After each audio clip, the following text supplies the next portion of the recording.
What's going on, Bulls Nation? Welcome into the CHGO Bulls Podcast, coming to you live on Thursday afternoon, April 25th, NFL Draft Day 1. I'm Beck, Bulls_Peck, joined by my guys, Big Dave, Bow, BNWL Sports, and Will the Go Gottlieb, Will_Gottlieb. Our pal producer, Joyce Mathis, rocking with us behind the scenes from our studio, where the final preparations are being put in motion for our CHGO Bears watch party. Part 1, Joe's on weed later tonight.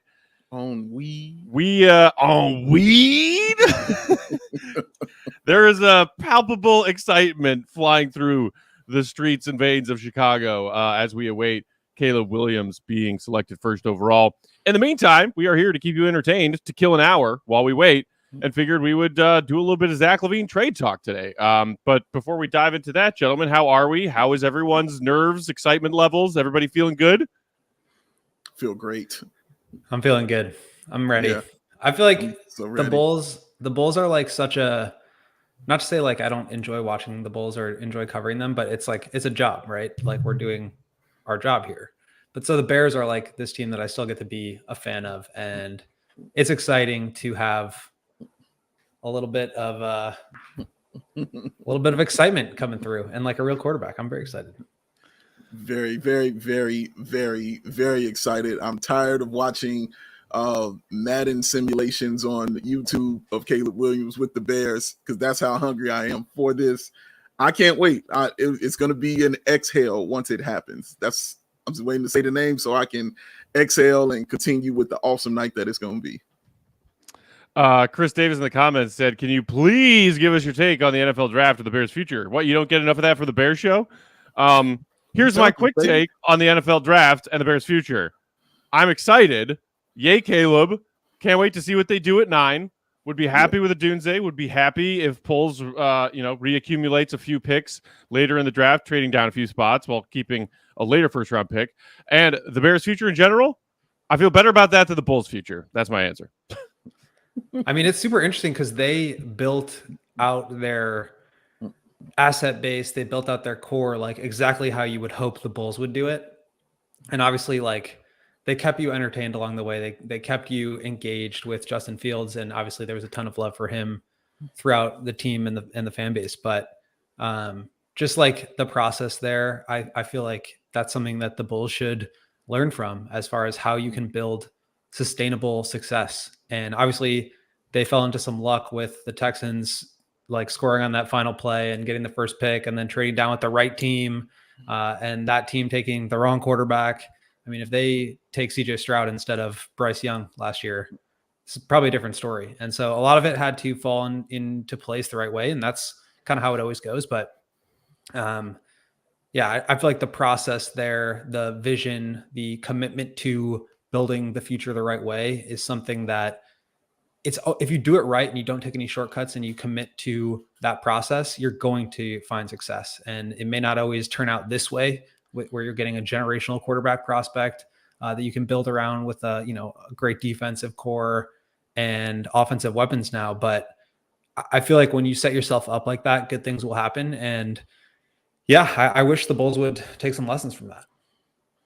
Yeah, we've seen the Bears in this, well, actually never in this position ever in the history of Chicago Bears. We've never seen this before, them being the number 1 pick. But we have seen them in a position to draft franchise-changing players, and they picked incorrectly, even though they were put in the right position for it. They had a chance to get a quarterback, and they took Mr. Trubisky. I've seen them have a chance to get a quarterback, and they take Cade McNown.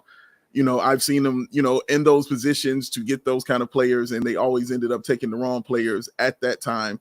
And I got sick of just watching other teams get fat, you know what I mean, and have fun and enjoy those kind of things. So it's been a long time coming for the Bears to be operated like this. I'm happy. I'm excited. I can't wait to see it. And again, guys, we're not going for goodness no more. They're going for greatness. And this is kind of what it looks like. And that's what makes me so excited, because we've all seen them be good, but now we're looking for sustained greatness. And this is kind of the way to do it. And the other thing is, like last year when they had, I think it was the 9th pick, and they ended up moving back and not taking Jalen Carter because there were like concerns about his character or whatever.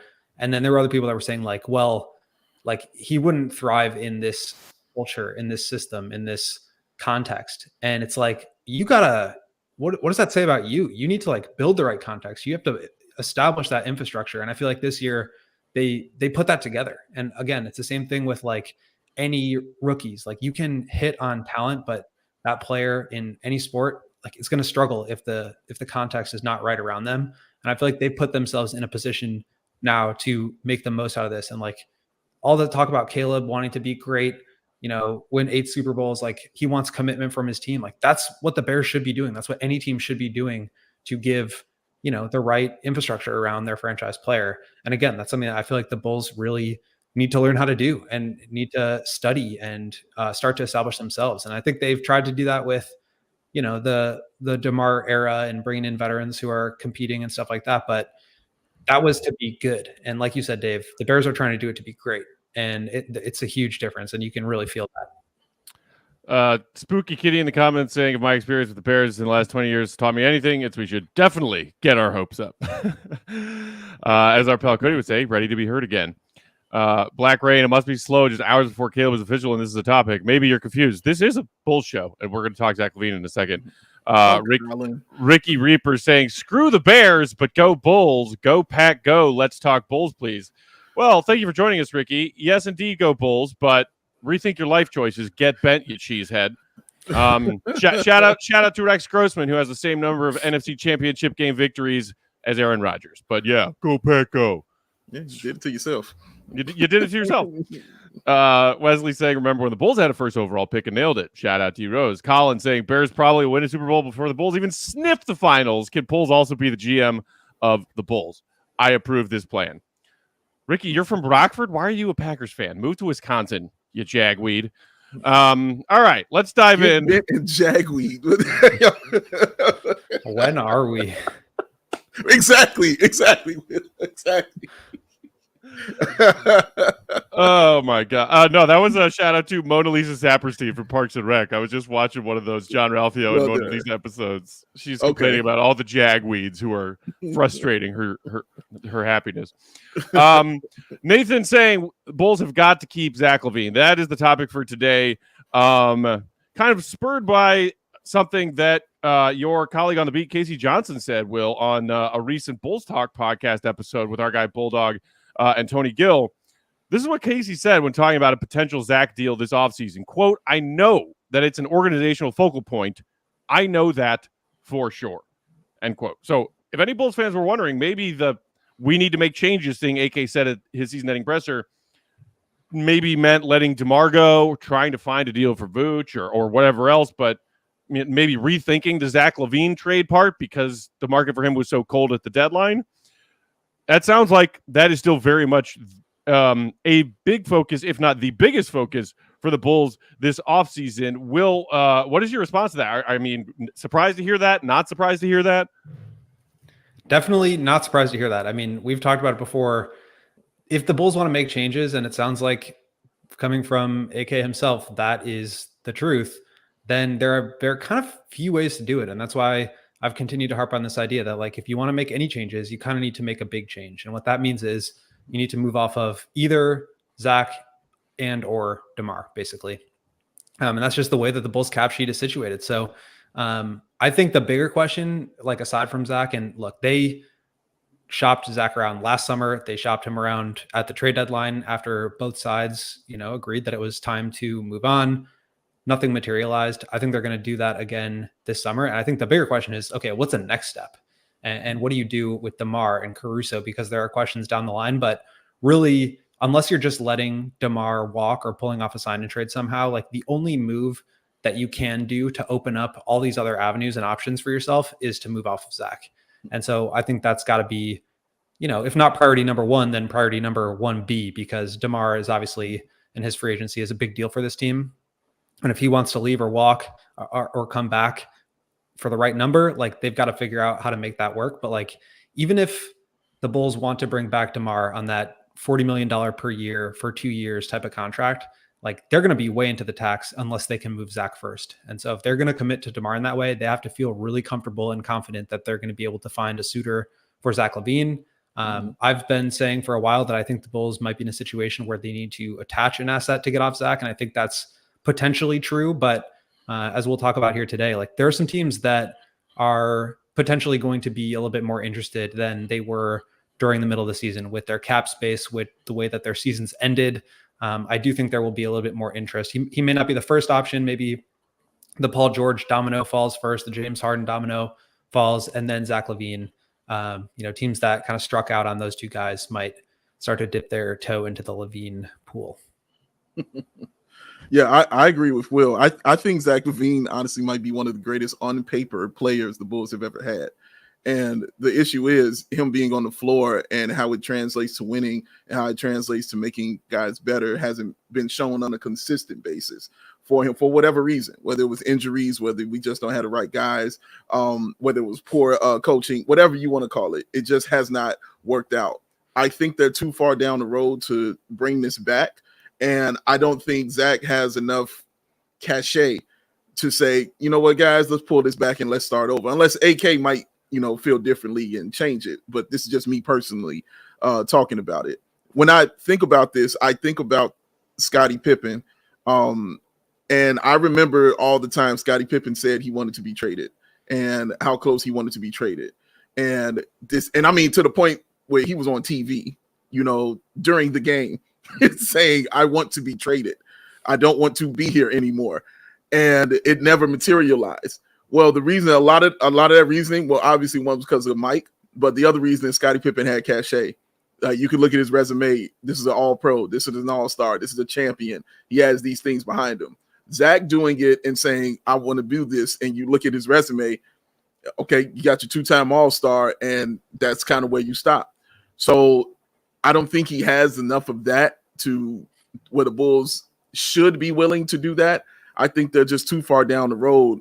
And when AK talks about major changes, a major change cannot be keeping the guy that you tried to trade during the season. So I just think it's gonna happen, and I'm okay with it. I'm quite all right with it. Can I say one thing before we get into like actual Zach stuff? Sure. Like, as I've said many times, I'm in favor of a full rebuild. I think they need to tear it down and start over. And if you are going to trade Zach and you can't really, or I guess maybe you're committed to trading Zach, the idea of it, but there aren't any suitors, like, would you have to attach maybe, as Casey said, an Io DeSumo or a Caruso in order to, get the other team interested enough to where they're getting value on one contract so they can take a little bit of a hit on the other? To me, I would consider keeping Zach LaVine and trading basically everybody else that you can, whether that includes Vooch or not. Moving on from DeRozan in some capacity, sign and trade, or just letting him walk. I would explore trades for Kobe and Io, and I would explore trades for Zach. But if you can't move off of him without getting something, then I think it might be okay to move off of some of your other guys where you could get value and get positive assets back, and kind of weather these contracts from Vooch and from Zach LaVine until they become a little bit more palatable to other teams. Maybe, a situation where it's Zach, Io, Kobe, Vooch next year, DeMar's gone, Caruso's gone. You've got a handful of assets coming in, and Zach's looking really good. Now, all of a sudden at the trade deadline, he starts to be a little bit more enticing to other teams, being that kind of primary scorer type. So I think that's not something that will happen. But I think if you are really committed, we're talking about Ryan Poles and committing to a path, committing to building value in an asset base. Like, I don't think attaching a pick or an asset to Zach in order to move him is a particularly smart move. But if you are really committed to this idea of keeping DeRozan with Kobe, Io, Vooch, Patrick, then that might be the only way to do it. So we'll see what happens. And I do think there are going to be some options out there, as we'll talk about some teams, but that is a kind of a pathway or an option that I would definitely explore if I were them, even though I don't expect them to. Colin in the comments suggesting something very similar, Will, saying, how about we sign and trade DeMar, let Zach take DeMar's place, until the next trade deadline, and maybe in that time, Zach can go back to being a 25-5-5 player. Right? I see the logic to that path as well. We got to take our first break here in a second, but Derek saying in the comments, the playoffs are great because teams cough Orlando, Sacramento, Warriors, etc., can see what they maybe should have acted on at the trade deadline. Fish saying, I'm sure they'll find somewhere for Zach, usually more suitors in the summer than at the deadline. Let's see. Somebody else mentioned the Kings. Kwiku Ghana also mentioning the Kings. We're going to talk about the Kings. We'll talk about Orlando. We'll talk about Golden State when we are talking about specific potential trade destinations for Zach on the other side of this break. While we are doing that, you know what to do, Bulls Nation. Hit that like button if you're watching with us live on YouTube. If you're catching the replay on YouTube, helps us out a lot. Make sure you also subscribe to the CHGO Sports YouTube channel. CHGO Bulls today brought to you by our friends at Coors Light. Coors Light going to be flowing at the draft party, y'all. Between work, social media, and the choices life throw our way, it's no wonder that we're more worked up these days. Coors Light celebrates rising above and choosing a chill mindset. Why not turn a rained-out barbecue into a karaoke house party? Or after a tough loss, settle the score with an ice-cold peace offering, unless it is a peace offering to a Packers fan. Shout out. Make the choice to choose chill. Then reach for a Coors Light. It's mountain cold refreshment. Honestly, its chill powers are so powerful, maybe it could even help you make peace with a Packers fan. I mean, they don't have the number one pick tonight, so I feel like tonight's the perfect opportunity to try to make peace with a Packers fan if you would ever want to in your life. That's not my style, but maybe it's Dave's style. Make a peace with everybody. Love everybody, don't like everybody. I'll tell you that all the time. There you go. Also, love Coors Light all the time, regardless of who you're loving or liking or not liking. When the mountains turn blue on that Coors Light can or bottle or cup, it's as cold as the Rockies. That's when you know it's time to crack it and drink. Coors Light is cold lagered, cold filtered, cold packaged for a smoother finish. When you embrace a chill mindset, it's a good time to choose chill and crack open a Coors Light. Maybe when the Bears are officially on the clock and we hear that NFL draft jingle tonight. Time to chill. Time to chill and crack a Coors.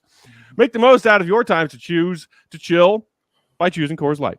Get a Coors Light delivered straight to your door with Instacart by going to CoorsLight.com/CHGO basketball. That's CoorsLight.com/CHGO basketball. Celebrate responsibly. Coors Brewing Company, Golden, Colorado. This episode, ladies and gentlemen, is brought to you by Manscaped. Did you know that one man every hour, every day is diagnosed with testicular cancer? In fact, testicular cancer is the most common form of cancer among men aged 15 to 35.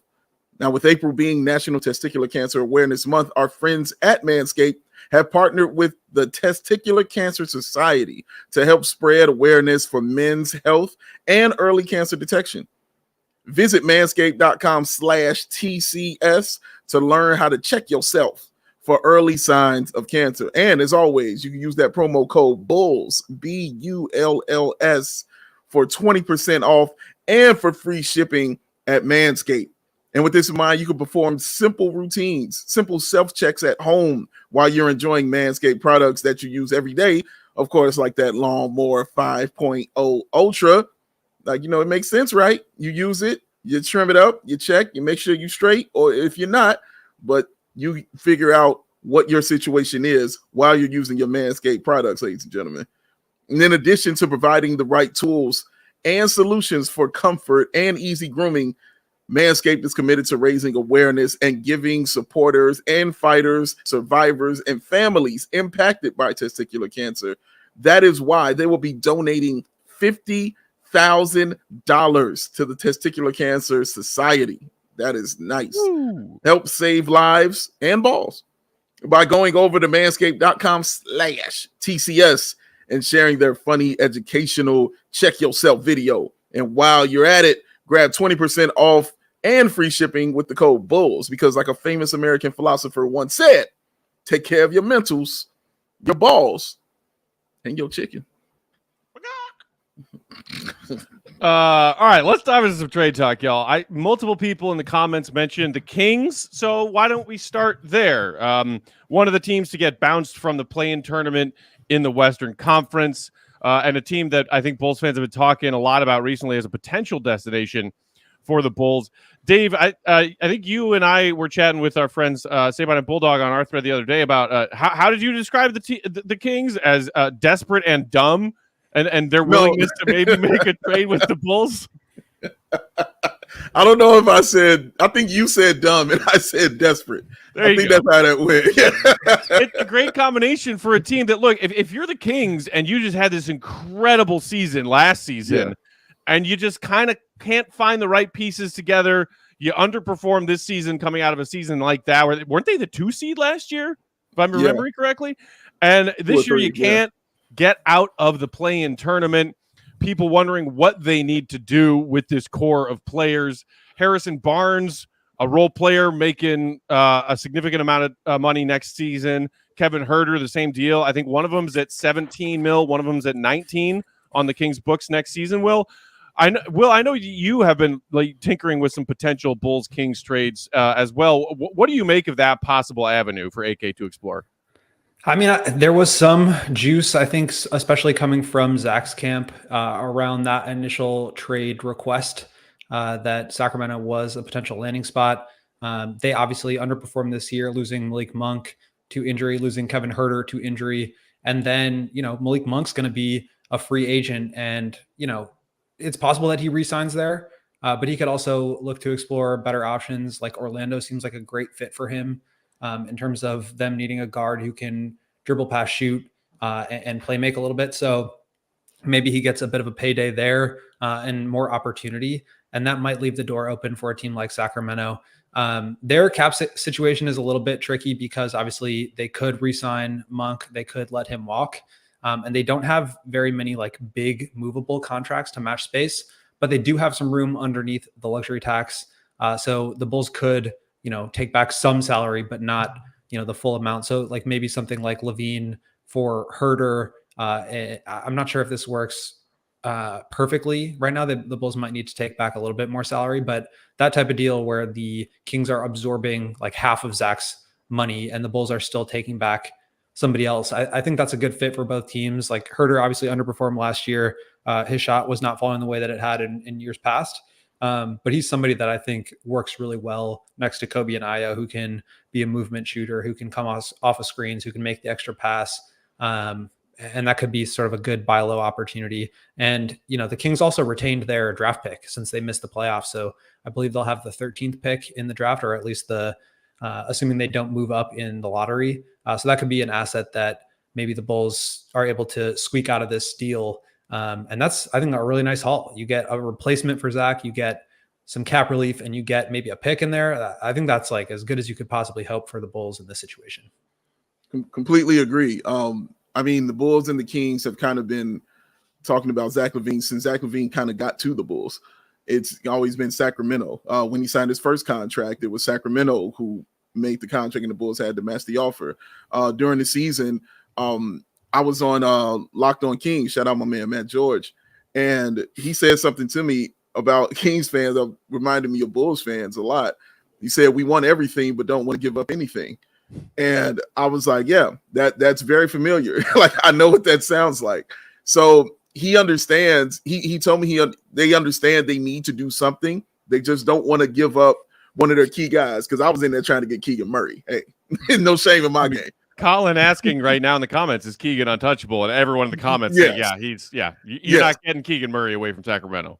Trust me, I tried. I went against the whole Sacramento nation, bro. I didn't care. I wanted Keegan Murray and I did my best. But yeah, you see why he was so special if you just sit there and you watch him and you see why they're so high on him. But they're in a position where they have to do something. They don't want to waste any of these guys' primes. They made big trades, to get some bonus here. They gave up Tyrese Halliburton. They don't just want to be a play-in team in the West. They're not lighting the beam to be a play-in team. That rhyme, by the way, that was dope. But I think that this trade actually helps both teams for everything that Will just mentioned. The biggest one for me was Huerter. And I talk a lot about not just having a three-point shooter, but having an actual threat. And what I mean by that is Ayo is a good three-point shooter, but Ayo's not a threat. And the teams aren't saying, oh, man, we got to chase him off the three-point line.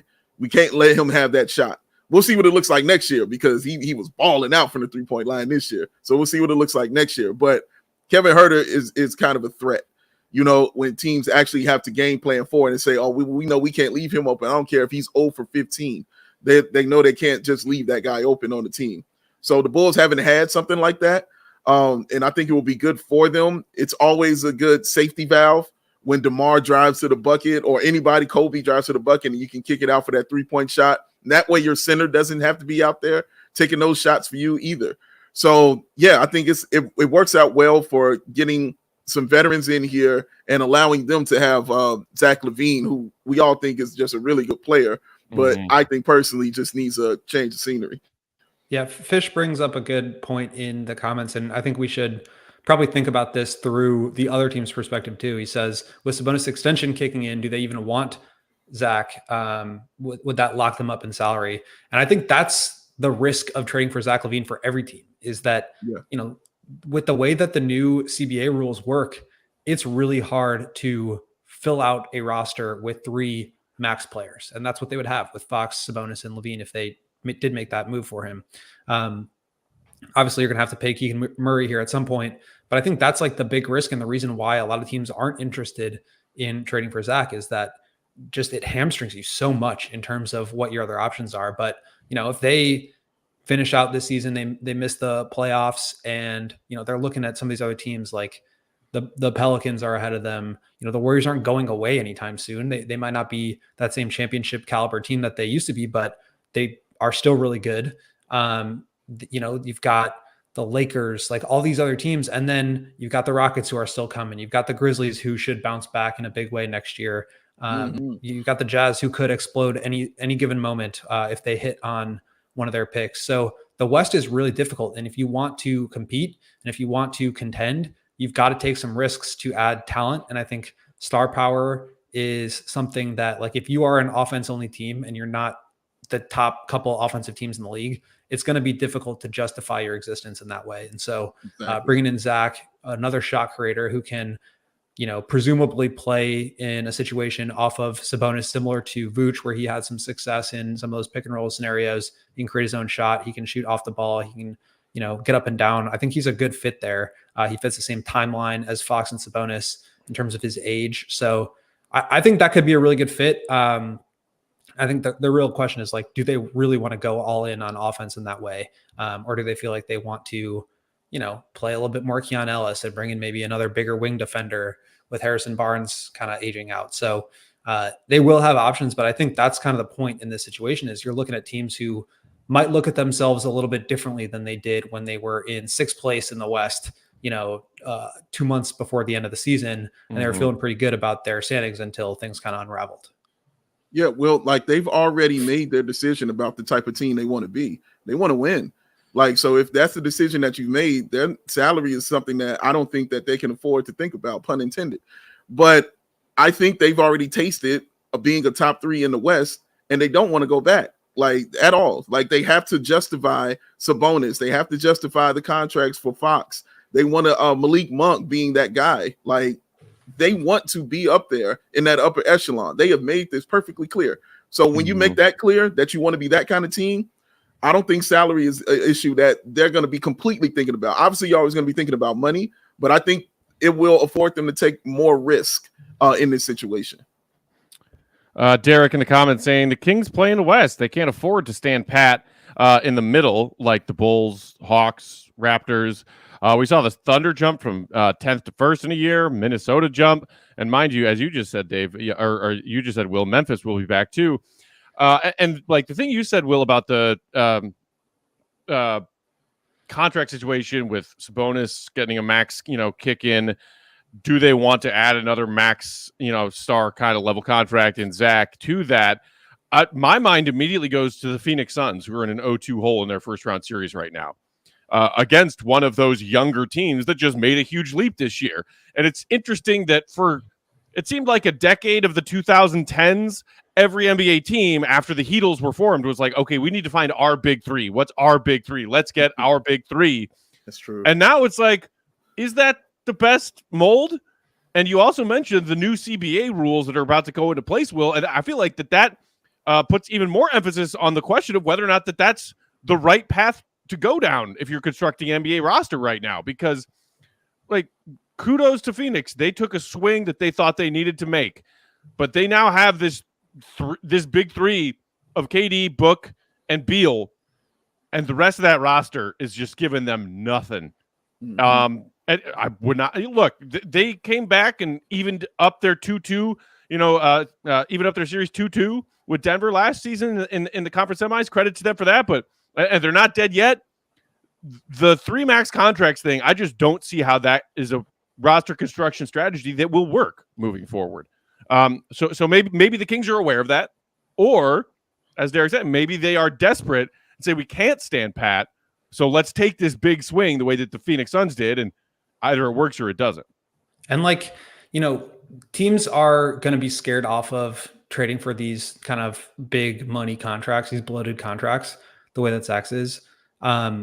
But that also could open the door for other teams to say, well, maybe this is our competitive advantage, our opportunity here to take on, an all-star caliber player for cheap. I mean, we're not going to be trading 3 first-round picks and 2 young players for a star the way that teams were 2 years ago. We can get them for 2 contracts that we're not crazy about and maybe 1 pick and really blow out our roster that way. So I think there's definitely risks associated with building your roster that way. I think teams, once those rules actually come into play and teams are able to figure out some loopholes and know what it's like to live in that world, I think teams are going to be a little bit more interested, but right now maybe a little bit more reticent to actually pull the trigger on moves like this. But again, desperation is a hell of a drug. These teams are, if they really want to compete and they are spending a lot of money already, they might want to pull something like this off. And, I saw something about he's redundant. Zach is redundant with Monk. This probably doesn't work if Monk is staying because they're paying him a lot of money, but maybe you view Zach as an upgrade over Monk. And you can get the Bulls to take one of your bad contracts with him. They seem to be pretty done with Davion Mitchell, but they don't want to lose him for nothing. Maybe you're able to kind of offload that contract and open up some more flexibility that way. Or maybe you really, want to get, this is kind of the problem with not having done this at the deadline is you can't attach a Torrey Craig, who is a very good forward asset on top of Zach for, a very small amount of money. So the Bulls optionality is a little bit limited in that way, but I think the Bulls are probably going to have to take back some bad asset in order to get anything for Zach. And I think other teams would probably view that as a positive. They can kind of get LaVine cheaply and kind of sell it to their fans that way. Let's start diving into the Warriors. We can start the convo about them and then take an ad break a few minutes in and then come back to it. But another team that got bounced from the play-in tournament out west. A lot of people wondering if this is actually finally the end of the road for that Steph, Clay, Draymond championship core that has 4 rings but just ran out of gas at the end of this season after making a nice little run to put themselves in position to get to the playoffs. And then if the Warriors make the playoffs, all bets are off. But they failed to do so. Klay Thompson entering an unrestricted free agent season. I saw some Bulls fans tossing the idea of a Zach for Klay kind of side and trade swap of some kind. Chris Paul still kicking around. He's got a year and $30 million left on his deal. And then Draymond Green, another name that Bulls fans have talked about over the last few weeks. 3 years and $77.5 million remaining on Draymond Green's current contract. Does any of a potential Warriors dynasty roster breakup pique y'all's interest? Dave, I'll start with you. Yeah, I was going to say, let me go first because I really want to hear what Will has to say about these Warriors. Let me ask you a question first, Matt. Out of those 3 players you named, who do you want the most? Pass. And that's kind of the situation, right? I guess Clay, because he would bug me the least, but man, has he looked washed down the stretch of this season. He has. He definitely has. And unfortunately, coming to this team, he might be the second best player or first best player on your squad, which, lets you know where you stand right then and there. For me, it would be a situation kind of like the rich getting richer if they ended up with Zach LaVine, because it reminds me of those moves like the Lakers used to make back in the day in the 80s. You're like, how the hell did they end up with that player for nothing? That's insane. How did they get this? Well, you missed the playoffs. You still hovering around. You still have Steph Curry and kind of your structure in place, but a change needs to be made. And you find a team like the Bulls who aren't desperate to get rid of Zach, but are definitely looking forward to moving on from him, in my opinion. So you could end up with that. And I think it's a great situation for him to go somewhere to have things that I've never really seen him have, which was like a great infrastructure, around him, and a front office that has some true competency, and a coach, with a true winning pedigree, and an absolute, for sure, number one, without a doubt. There is no 1B. There is only one on that team, and then everybody else is around him. Zach's never really been in that kind of situation. He's always kind of been just floating around as far as being either the 1 or the 1B, or it's my turn, your turn kind of thing. This will be new for him, and I think it will be good for him. I think it benefits Golden State more in that sense, but I think Will could probably break it down to me, the benefits of what it could be for the Bulls on this one. But I'd like the move for Zach LaVine going to Golden State. I don't know if I love it for the Bulls and what they would get back. I think the Warriors are a really complicated one. I know they're not big LaVine fans internally, and so I don't really see this happening. I also don't see that big three breaking up. I think they'll find a way to keep it together. They're going to keep Draymond, Steph, and Clay. So if that trade does happen, I think you're probably looking at either Chris Paul and or Wiggins as being the ones that get moved. I think clearing out space for them in that way is going to be important. Wiggins and LaVine both have the same 3 years left on their deal. Obviously, Zach's making quite a bit more than Wiggins, but Wiggins was kind of dead weight for them last year. He was not good, and he really has not been good outside of that one playoff run. So I think that's an area where they might be looking at an upgrade. I do think you're right, Dave. Like this situation for Zach would be really good. And if I'm Zach, like I kind of want to go to a situation like this to prove that I can be part of a system. I think playing off of Steph and Clay would make him a lot better, but I think it would force him to pick up some good habits on both sides of the ball and kind of display those on, a very important team that gets a lot of national love, and to kind of reshape the narrative around the way that he plays in that setting. So I think coming off of screens, I think spacing for each other, playing off Steph, like there is no doubt that he would have to fit into that system, and that system would not fit to him.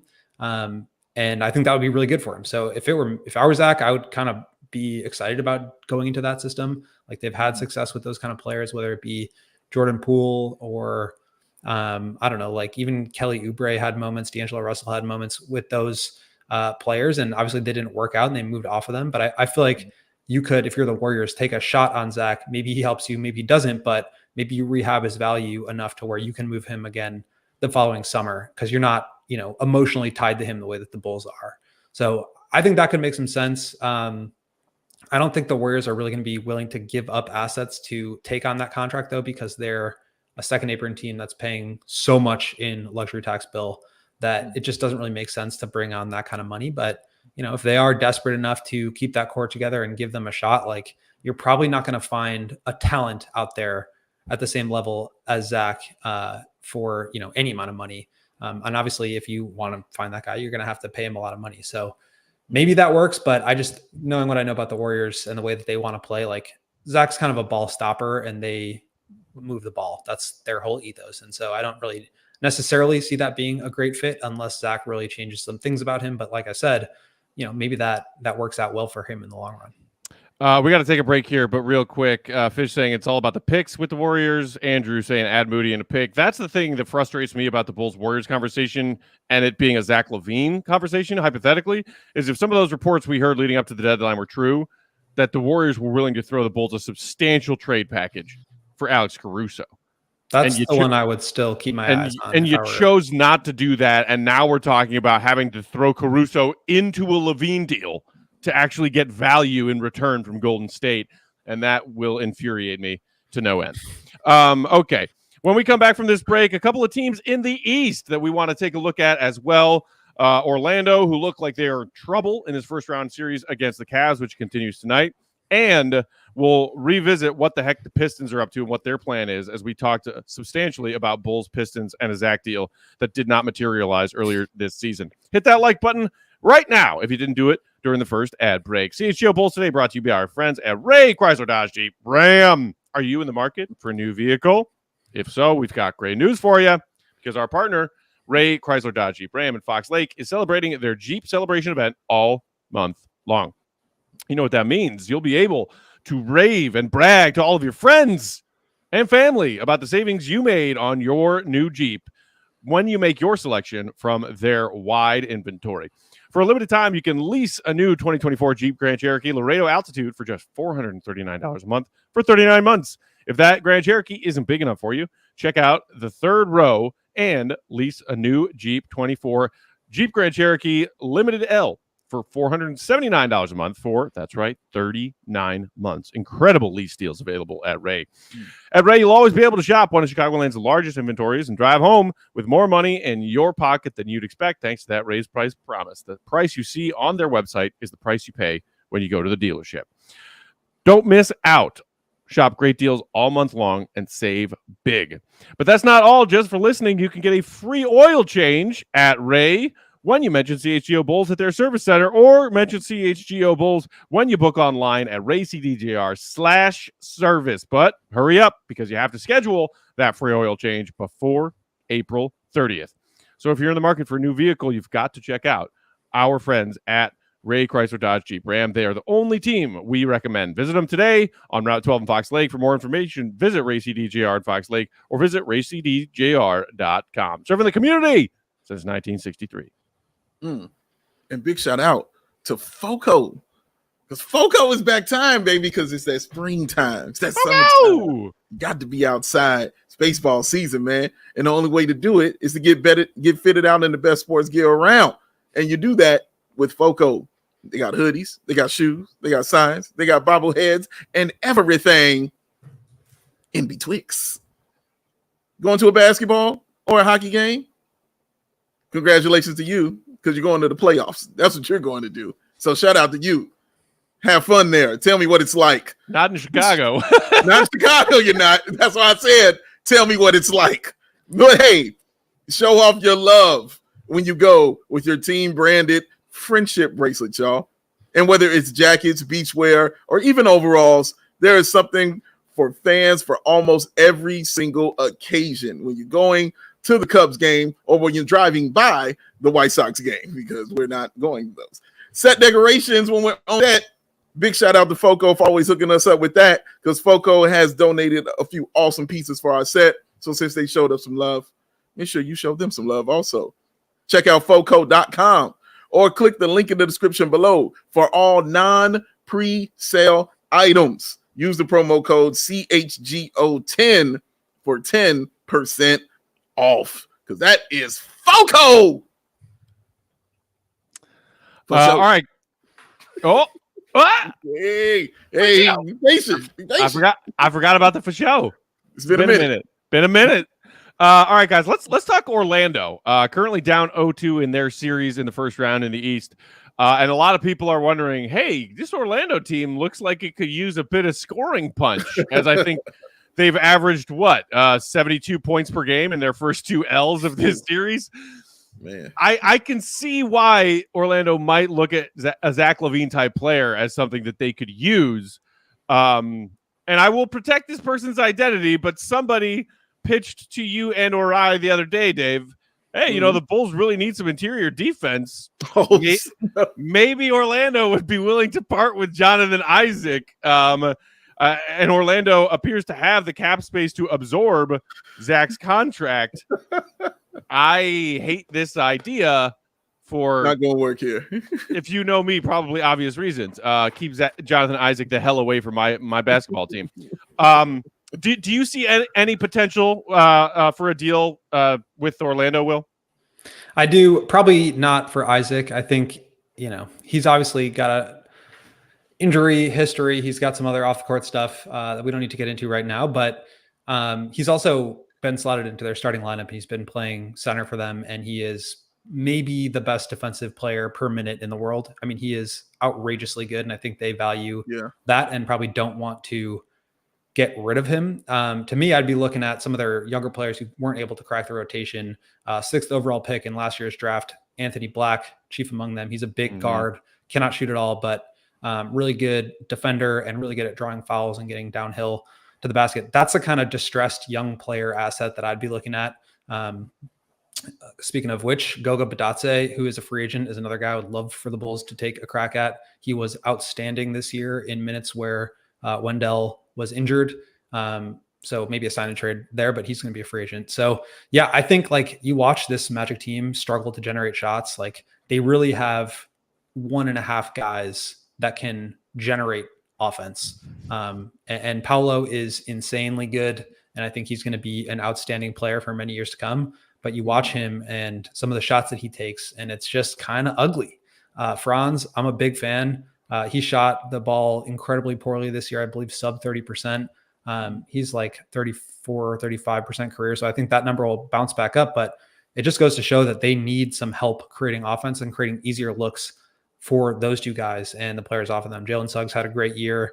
I think he'd be a great backcourt mate next to Zach. And so I could see something like that happening because they're another team that, like the Kings and like, maybe some of these other teams, are not going to be big free agent destination teams. They're not going to be teams that are giving out max contracts to guys to come play with them. So they're going to have to use their cap space in other ways. And I think taking in a big contract for an already signed max player on, a longer term contract is kind of the move that they would make. So I think he'd be a great fit there. I think they could use that exact skill set. And I think he plays really well off of, Franz and Paolo. I think that's kind of a perfect fit for him. Well, not to mention their defense is incredible and could really absorb him. Well, let me ask you this, because it's floating around in my head. What would be the likelihood that the trade would end up with the Bulls getting back Wendell Carter Jr.? Just people joking about that in the comments right now. I'm serious though. Like I'm dead serious. Because I think possible. Yeah, it's possible from like a money standpoint and them needing to put that salary back in to match, but they're going to have so much cap space that, I don't see the Bulls getting a ton back for Zach. I think cap space and cap relief are going to be kind of the big asset that they can get back. And maybe it's, like I said, a distressed young player who, just didn't really get or make use of their opportunity, like an Anthony Black.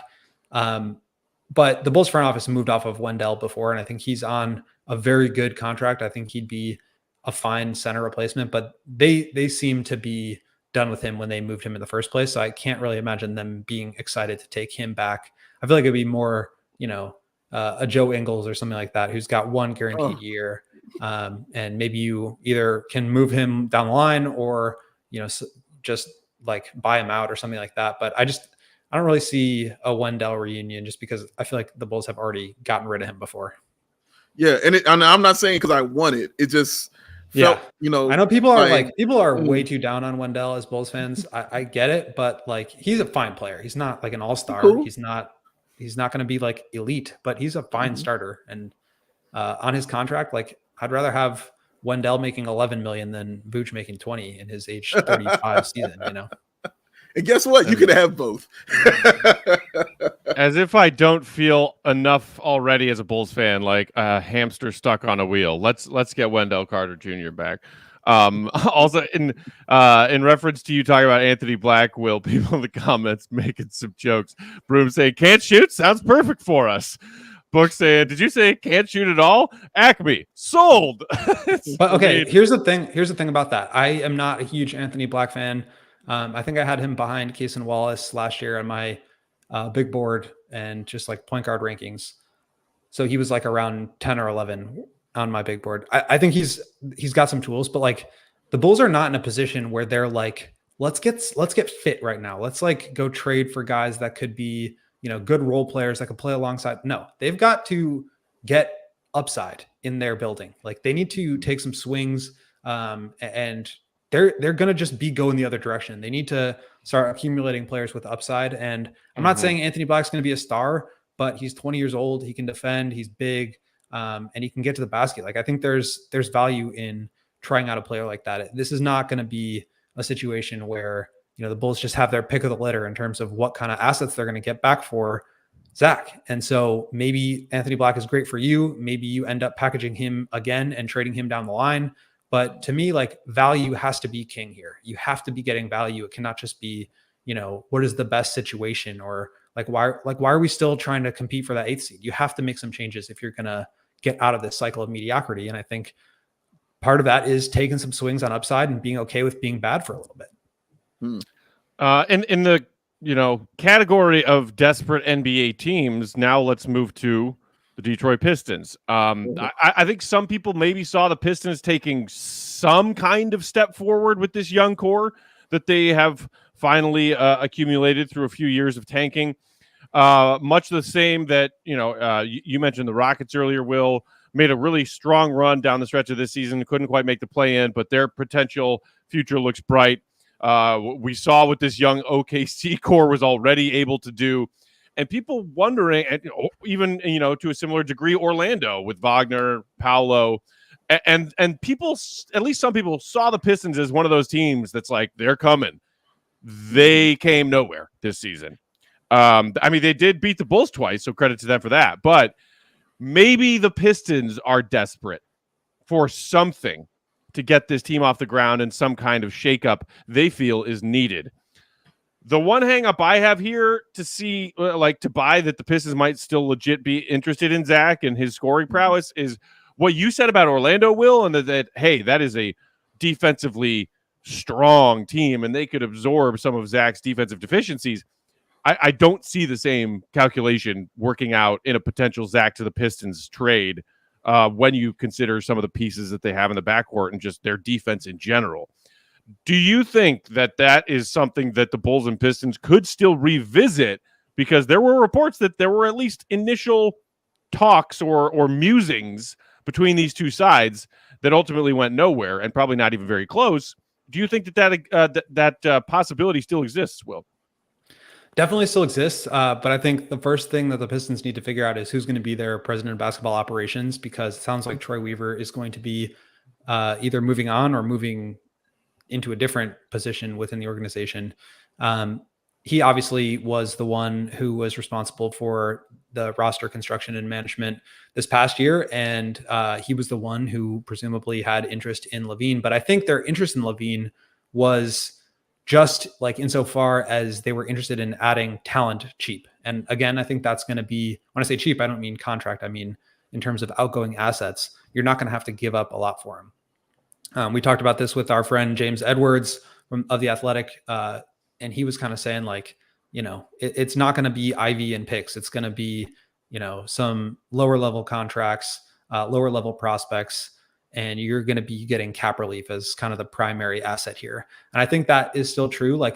But the Pistons have so much space this year, and I think so much desire to move up. They've got a great crop of young players. I think there's a couple ways this could work. Number one, James suggested a trade for the Pistons where they send out Ivy, Duren, and a pick for Mikal Bridges. And I think they would be in a position, if they did that, where they could still go out and trade for Zach.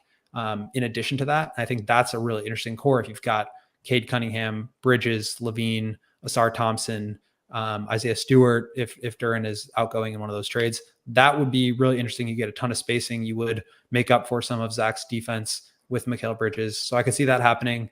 I could also see if the Pistons fall, they're currently projected to have the number one pick. They'll have the highest odds for number one pick, but last year they fell from 1 to 5 in the lottery, and the same could happen again this year. So let's say they fall to 4 or 5.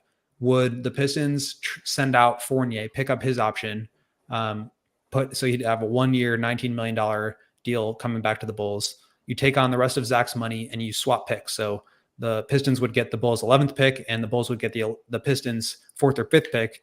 You sell it to the Bulls fans as you're moving up in the draft, you get a higher pick, and you're clearing out space, and you sell it to the Pistons as you get a pick and Zach LaVine. I feel like that could be a win-win situation where, the Bulls, this draft is not super strong, but if you're able to get Nikola Topic or Alexander Sarr, or even a Rasasher, someone like that who could be a high-level role player with this team, and a ton of cap space, young talent with upside, I feel like that would be a great situation. But I feel like this idea of Ivy coming back to the Bulls is just not going to happen. Yeah. Well, let me ask you, does what happened with Asar Thompson change anything in this scenario? Having a blood clot, having to deal with that, the future of his health kind of, in the air and unknown. We know what they felt about Zach, obviously, at the trade deadline, but that happened after that. So does that kind of change anything? Maybe. I mean, it depends on how severe it is. Obviously, that was something that I believe basically retired Chris Bosh. Yeah. So it can be a very serious thing, but he's 20 years old. So hopefully he's able to move past that and continue to play at a high level. He was outstanding to start the year, kind of tapered off. He's really kind of miserable jump shot, but elite defender, great rebounder, great transition player, incredible athlete. And you saw Amen Thompson, his twin brother, really succeed when Alperen Şengün went down and he was able to play the 5. And so I think this recipe of Cade with Asar Thompson at the 5 and shooting and defense and versatility around him could make a lot of sense. Even like the way that they played with Simone Fontecchio in his 3-point shooting, I think really made those guys better. So yeah, I could still see the Pistons being interested in Zach. I don't think Asar Thompson would be somebody coming back to the Bulls. I'd be ecstatic if that were the case, because I'm a big fan of the Thompson twins, but I feel like they still need to, like, they're in a situation, the Pistons are, where they've done the hard part of the rebuild in terms of accumulating high level assets and players that can really pop at some point.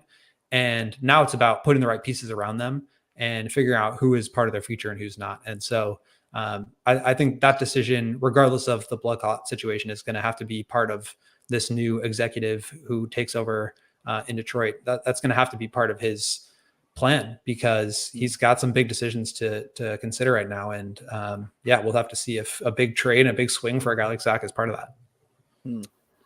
Martez Hodges in the comments saying swap Zach for Trae Young. I mean, you watched that Bulls Hawks play-in game, right? Did you Martez? Did you miss that one? Stop with the Trae Young. Stop. Wesley, meanwhile, saying getting cap relief in a cost-controlled lottery-level player sounds reasonable. I would have to agree. Meanwhile, our guy Brooms just still cracking off jokes, saying Vooch is dreaming of playing with the great Evan Fournier again. Hey, you want Vooch? You want Vooch? Oh my goodness. Turks mentioned in the comments it would be cool to get Jaden Ivey in Chicago, but I think I'm with you, Will, based on what we've heard since the trade deadline, what we've seen since the trade deadline. I think that short-lived pipe dream of some Bulls fans of getting Jaden Ivey back in a Zach LaVine deal is all but dead at this point. I've got are we done with our options here? I've got a couple more that I just thought of as we were going. Yeah, I mean, we've got a few minutes left. Fire away. So I think two other teams that could be interested in the Eastern Conference. One is the Cavaliers. We'll have to see how their season ends here and what Donovan Mitchell decides, but he is going to be in the last year of his deal next year, I believe. And he has been said pretty much everything except I'm going to leave. He's never committed to staying in Cleveland longer term. And I think, this could be a situation where the Cavs, they still have obviously a great young core with Garland, Mobley, Allen. But they are probably going to want to bring in another big contract, another star level player to help. And I think a Zach deal for them makes some sense to me, because Garland moves a little bit more into an on-ball situation. You add a little bit more size. Honestly, Donovan's defense, he gets a lot of steals. He is not a good defender. I don't think Zach is too far behind where he is as a defensive player. So maybe there's a 3-team trade where Donovan goes elsewhere and the Cavs bring Zach back in. Not probably a super high likelihood of that happening, but it's a thought. And then the other one is the Nets. They are a team that obviously is kind of in the middle unintentionally. They don't have any of their own picks, but they've got a handful of picks from the Suns and I want to say like the Rockets from some other trades. So they could be a team that's looking to add to the Mikal Bridges, Cam Johnson, Nick Claxton core. And I feel like if you could get some picks to take Ben Simmons' contract for the year and then let him walk, he's probably not going to play anyway, just kind of dead money on your books, but it frees up your cap space after this next season. I think that could be a win for the Bulls, and maybe he does play and he looks good, and then you can either re-sign him or trade him elsewhere. So pretty low likelihood on both of those, but I think those could be teams that are interested in or that fit makes sense because they're going to have space, or they're going to be able to get off money and not be able to use it elsewhere. So like I said, probably not super likely and not perfect trades because you're taking back bad money or you're getting yourself into a different situation if you're the Bulls, but definitely I think there will be more interest out there than we sort of anticipated around the trade deadline. Martez in the comments saying trade Vooch and Patrick Williams for Brandon Ingram. Oh, okay. I'll trade you $5 for $1 million. How about that? Oh, bless your heart, Bulls fans. All right, real quick before we get out of here, we saw the Thunder take a 2-0 lead last night in the Western Conference first round over the Pelicans. Dude, the Thunder starting five shot like 1,000,000% from the field last night. Like, holy shnikes. And Big Dave, you and I look like we might be right on line with that Spo gentleman sweep. Miami got that W, baby. Or we're all wrong, and that Heat voodoo magic is about to take them to the conference finals again. Are they gonna hit a franchise record 23 threes for the rest of the games of the series? Will, look, I'm done putting it past the Heat. I don't think so, but I'm done saying no. Yeah, I'm not gonna doubt the Heat at all, but I will say this, because again, they hate it when we give Spo love, but I'm about to give them some more, because Spo sat there and said, okay, who's the one player on that team that we don't really know about and have an attack? And they looked at Porzingis and went at Porzingis' ass. If you watch that game, Bam Adebayo was giving him the business, while also he went 1 for 9. 12 points, I think he ended up with something like that, like in the total. Like, that's crazy, man. So, again, Spo doing Spo stuff. We'll see what it looks like in game 3. And Tyler Hero, Power Junior Sports, was really awesome as a playmaker. Yeah, all they need to do is hit 23 threes, and they'll be on their way. Simple as that. Done it. All right, guys. Of the 3 teams playing tonight who are in an 0-2 hole, that being Orlando, Philly, Lakers, which of the 3 best shot at a W tonight? I think it's Philly, and I don't think it's particularly close, but I'm going to go with Philly. Best shot at a W tonight, I'm going with the Chicago Bears, who are going to draft Caleb. Hey! Bears. No, I agree with you, though. I think Philly – I don't think the Lakers are winning a game this series. That was just like absolute devastation to lose that 10-point lead in the last couple minutes. Orlando, I think, could win and even the series. I don't really think either of those teams are very good. So maybe getting back to home court helps the Magic out. But I do think this Knicks-Sixers series is probably going to go 6 or 7 games. And I think you got to have the home team winning these next 2 in order for that to happen. Yeah, and I do think Orlando has a shot to get a victory tonight, though. I really do. I agree with you, Will. I think they got a real shot at home just to get themselves one good one against this team. So, yeah. Broom's in the comments saying, beautiful thing watching LA get swept. Well, Nuggets are only halfway there. I agree. I would love to watch it happen again. But Wesley pointing out that the Lakers might get 50 free throw attempts tonight after that LeBron crybaby session at the podium after their game 2 loss. Oh, we never get any calls. Check the score, LeBron. Check the free throw attempt score this season. Then shut your yappa. Hey, we're out of time. Hopefully we kept y'all at least mildly entertained as we killed another hour waiting for the NFL draft to begin tonight. Round 1. Let's do it. We'll be back tomorrow, 4 p.m. Central Time, to lead y'all into your weekend. And that's that. Will the Go Gottlieb, Will _ Gottlieb, Big Dave Bow, BAWL Sports. Shout out to our panel producer, Joey Spathis, at Joey Spathis, on Bulls _ Peck. We are CHGO _ Bulls. We'll talk to you tomorrow, Bulls Nation. Bear down. See Rebby good. Bears. We all silly like the mayor.